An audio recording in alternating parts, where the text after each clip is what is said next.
Jadi jamaah ada sebuah cerita tentang bagaimana seorang lelaki, subhanallah ya. Kakak kelas sana cerita dulu.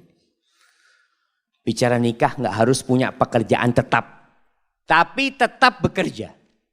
Biasanya kan orang tua bingung ngelihat, nah itu calon suamimu kerjaannya belum tetap, nah kata dia. Dia kerjanya serabutan. Alhamdulillah yang penting mau bekerja. Rizki itu tidak harus dengan bekerja jamaah. Subhanallah, ada rizki dari arah yang tidak disangka-sangka. Yang orang gak akan berpikir, ya Allah kok bisa fulan dapat rizki itu. Itulah Ar-Razzaq Dzul Quwwatil Matin.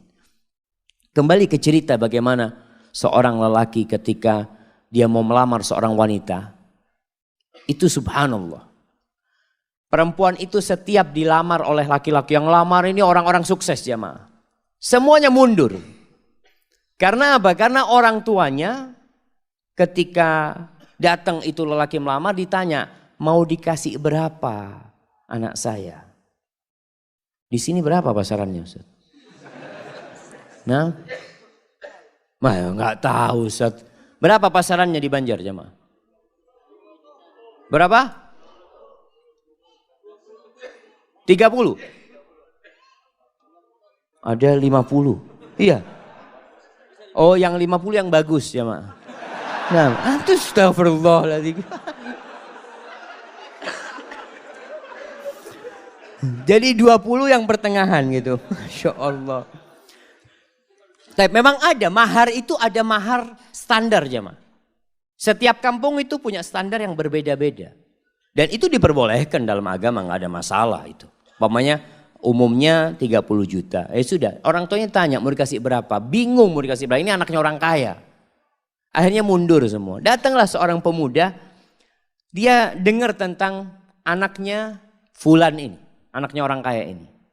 Dia ngomong sama sahib-sahibnya, anak mau melamar dia, siapa tahu diterima. Ya Allah, orang yang lebih sukses dari kamu mundur, apalagi kayak kamu. Nah, punya kan, ya bismillah kan, siapa tahu diterima. Berangkat dia melamar.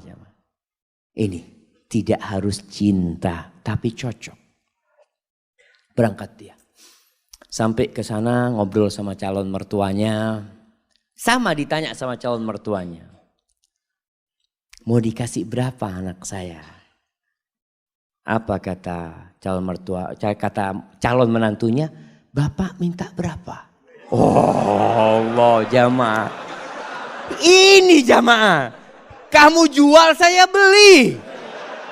Minta berapa? Masya Allah. Karena dia memang makelar jamaah. Dia itu kerjanya maklar kemana-mana. Jadi ngomong gitu tuh biasa dia. Dia minta berapa Bapak gitu. Waktu itu sebelum Krismon jamaah. Oh zaman ini ceritanya jamaah. Kata orang tuanya berapa lah 15 juta nggak apa-apa kata dia. Cuma 15 juta paman kata dia. Subhanallah jemaah. Jangan paman. Masa anaknya Ami yang dari kecil Ami rawat ya. Ami besarkan, Ami sekolahkan cuma dihargai 15 juta. Ami anak kasih 1 miliar. Betul ini ceritanya jemaah. Tapi sekarang anak gak punya duit. Iya memang dia gak punya duit. Artinya dia ingin ngasih gitu jemaah. Antum ketawa. Subhanallah jemaah. Subhanallah. Akhirnya ya sudah. Diterima jemaah. Itu keluar dari sana teman-temannya bingung. Kok bisa diterima kamu kata dia. Ada ceritanya kata dia. Masya Allah. Akhirnya menikah. Menikah dengan utang dia. Mahar itu boleh utang. Makanya ketika antum menikah. Kan orang tua mengatakan maharnya sekian tunai atau utang. Walaupun anak gak pernah dengar yang utang jemaah ya. Karena yang disebutkan maharnya itu cuma 100 ribu, 1 juta. Seperti itu. Padahal kadang-kala maharnya di zaman sahabat itu. Maharnya itu 1 kebun kurma. Jemaah. Isinya 400 pohon. Jemaah. Berapa miliar itu jemaah. Nah itu bisa utang. Akhirnya menikah. Setelah menikah tetap kerjanya serabutan dia ya. Maklar jual ini jual itu. Dia punya utang 1 miliar. Subhanallah jemaah. Suatu saat dia cerita. Mertuanya ini ngobrol sama menantu-menantunya yang kaya-kaya. Cuma 1 yang miskin jemaah. Yang kaya-kaya. Ngobrol masalah durian jemaah. Oh Masya Allah durian yang enak. Durian ini itu macam-macam. Akhirnya si menantunya yang miskin ini minta izin. Paman, ana mau keluar dulu sebentar ya, kata dia. Akhirnya dia keluar rumah. Ke tempat sohibnya, pinjem duit 20.000. Ana pinjem duit 20.000. Kan buat apa ini? Mertua ana kepingin durian. Dia beli durian jemaah. Dia bawa. Sampai rumah masih ngobrol durian ini jemaah. Dia ngomong, paman afwan ana gak bisa beli yang bagus. Yang mudah-mudahan ini enak buat paman. Itu mertuanya langsung jatuh cinta sama menantunya nih jemaah. Yang kaya raya cuma ngomong doang durian. Ada langsung beli jemaah. Subhanallah jemaah. Antum itu kalau jadi menantu yang bener. Mertua ngomong durian berarti kepingin durian. Masya Allah jemaah. Ini akhirnya nih menantu jadi menantu kesayangan. Sampai kakeknya istri dia itu, neneknya. Pernah suatu hari karena sayangnya sama ini menantu ya. Baik menantu ini. Cuma duitnya memang gak banyak. Tapi dia mau kerja.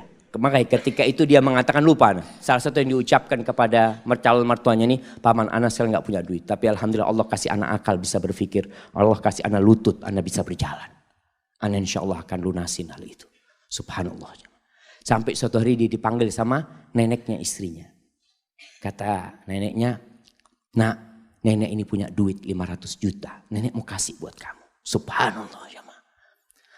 Si menantu malu jemaah. Janganlah nenek. Nenek kalau mau kasih ke cucunya nenek. Biar nanti anak pinjam anak putar duitnya. Masya Allah. Antum ketawa. Ini laki-laki terhormat jemaah. Artinya dia gak mau terima. Dia nanti mau pinjam sama istrinya. Kalau sudah punya istrinya dia bisa pinjam. Masya Allah jemaah. Akhirnya diberikan kepada istrinya duitnya diputar. Dia lunasin 1 miliar jemaah. Maka carilah lelaki tadi yang gak harus punya pekerjaan tetap. Masih banyak masyarakat Indonesia itu yang berpikir kalau cari pasangan hidup yang pegawai. Yang sudah punya gaji tetap. Jangan sama orang yang baru usaha kecil-kecil nanti bangkrut dia katanya. Kalau pegawai kan ada jaminan nanti. Ada jaminan masa tua macam-macam. Lah, nggak harus. Maka itu kriterianya. Allah Subhanahu wa taala mengatakan, "In yakunu fuqara yughnihimullah min fadlih. Wa ankihul ayama minkum wassalihin min ibadikum wa imaikum in yakunu fuqara yughnihimullah fadlih." Kalau mereka orang-orang fakir yang kalian nikahkan, Allah yang akan cukupi.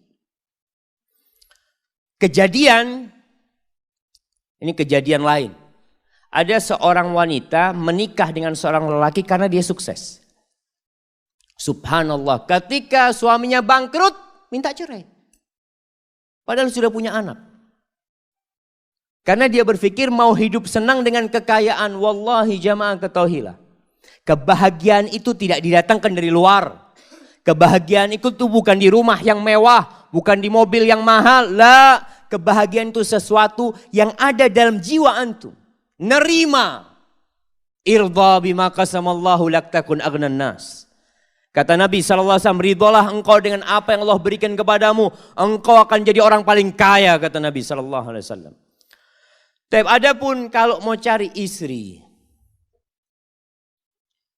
Maka Rasul SAW mengatakan tungkahul mar'ali arba. Wanita itu dinikahin karena 4 hal. Nah, yang sudah menikah bisa sebutkan anak kasih hadiah. Nah, yang sudah menikah. Antum sudah nikah. Nah, berdiri. Karena kecantikannya. 4. Karena kekayaannya. Karena keturunannya, nasabnya. Karena enggak mandul. Agamanya mana? Taib, tunggu dulu pertanyaannya. Antum menikahi istri antum enggak nyebutkan agama, berarti antum cuma 3. Kenapa antum nikahin istri antum?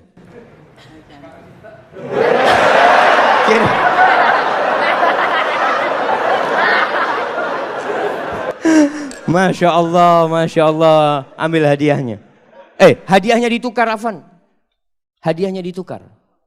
Karena dia menikah karena cinta, anak kasih keluarga sakinah. Masya Allah. Bismillah. Alhamdulillah jamaah. Ada yang menikah karena cinta. Apa yang menyebabkan dia cinta? Wallahu a'lam. Bisa jadi karena cantik. Istri antum mudah-mudahan cantik. Tapi ingat kecantikan itu akan hilang. Tapi kalau cinta yang ada di hati kita tidak akan pernah hilang dengan izin Allah SWT. Kata Nabi SAW, tunkahul mar'atu li arba' limaliha wa hasabiha wa li jamaliha wa li diniha. Karena kekayaannya, sebagian orang mengatakan, alhamdulillah ana mau cari perempuan kaya Ustaz. Kenapa? Ana sudah lama hidup susah Ustaz. Paling nggak bisa numpang hidup nyaman dengan hartanya istri. Ada. Janda nggak apa-apa janda. Ada yang seperti itu jemaah. Maka antum jangan heran ketika melihat anak muda menikah janda sama umur. Dia umur 20, istrinya umur 35. Janda punya anak 2. Nggak apa-apa, mungkin karena hartanya dia menikah. Yang kedua, karena nasabnya yang mulia. Keturunan Raja Banjar. Masya Allah. Yang ketiga, karena kecantikannya. Ini normal. Orang menikahin wanita karena kecantikannya. Yang keempat, karena agamanya. Lalu apa kata Nabi SAW? Fadfar bidhatid din taribat yadak. Kalau engkau ingin beruntung dalam kehidupanmu, engkau ingin merasakan kebahagiaan, keharmonisan dalam rumah tanggamu, fadfar bidzatid din. Berbahagialah engkau mendapatkan agama, mendapatkan wanita yang agamanya baik. Seperti tadi kita bicarakan, ada standar minimal perempuan baik secara agama. Apa? Apa jemaah? Melaksanakan kewajiban. Ini yang pertama. Jadi standar perempuan itu melaksanakan kewajiban. Ustaz, tapi dia nggak pernah ngaji ke masjid Ustaz. Nah, yang penting kewajiban dia laksanakan. Sholat yang 5 waktu. Puasa di bulan Ramadan. Dia menutup auratnya. Dia berbakti kepada orang tuanya. Maka standar kewajiban ini paling minim harus ada.